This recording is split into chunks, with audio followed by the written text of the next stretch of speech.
राज्यात आजपासून 12वीच्या परीक्षेला सुरुवात झाली असली तरी बुलढाणा जिल्ह्यातील परीक्षा केंद्रावर अस्वच्छतेचे आणि हलगर्जीपणाचे धक्कादायक चित्र समोर आले आहे। शाळेच्या आवारात दारूच्या बाटल्या तर सापडल्याच, मात्र येथे परीक्षा देण्यास येणाऱ्या विद्यार्थ्यांसाठी पिण्याच्या पाण्याची सोय देखील नसल्याने पालकांमध्ये तीव्र संताप व्यक्त केला जात आहे। 12वीच्या परीक्षेच्या पहिल्याच दिवशी बुलढाणा जिल्ह्यातील जिल्हा परिषद शाळेतील परीक्षा केंद्रावर अव्यवस्थेचे गंभीर प्रकार उघडकीस आले आहेत।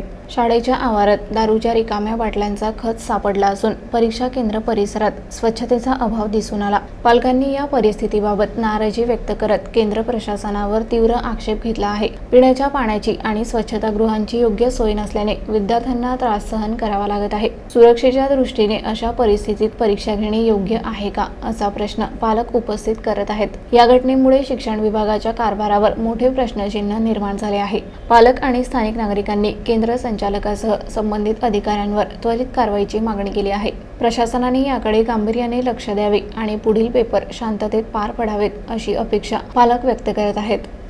आता मी माझ्या मुलीला पेपरला सोडवायला इथे आलेली आहे। 12वीचा परीक्षा आहे तिची आणि जिल्हा परिषद स्कूलचं सेंटर असल्यामुळे आणि मला या स्कूलचा पहिले पण अनुभव आलेला आहे। माझी मोठी मुलगी पण 12वीलाच होती, तेव्हाही आम्ही बघितलं खूप अस्वच्छता आहे, दारूच्या बाटल्या पडलेल्या आहेत, तिथे फुटलेल्या अस्वच्छता आहे, पाण्याची व्यवस्था नाही आहे, टॉयलेटची व्यवस्था नाही आहे। मुलांनी कशा वातावरणात पेपर द्यावा, आपल्या उद्याचं भविष्य आपण म्हणतो, आपण त्यांना घरी इतकं छान वातावरण देतो की त्यांनी त्यांचं माइंड फ्रेश राहून त्यांनी चांगला अभ्यास करावा आणि त्यांचं भविष्य उज्ज्वल व्हावं याच्यासाठी, आणि नेमकं त्यांना जे परीक्षेचा काळ असतो या परीक्षेच्या याच्यामध्ये त्यांनी कुठल्या वातावरणात पेपर द्यावा आणि कसा द्यावा मला तेच कळत नाही आहे की अस्वच्छता याच्यामध्ये नेहमीच बघायला मिळते। आणि मला असं वाटते की हे वातावरण जे आहे ते बदलण्यासाठी प्रशासनाने याकडे काळजीपूर्वक लक्ष द्यावं, कारण पेरेंट्स लोकांना पण खूप त्रास होतो आहे ह्या गोष्टीचा की त्यांचे मुलं कुठल्या वातावरणामध्ये पेपर देणार आहेत।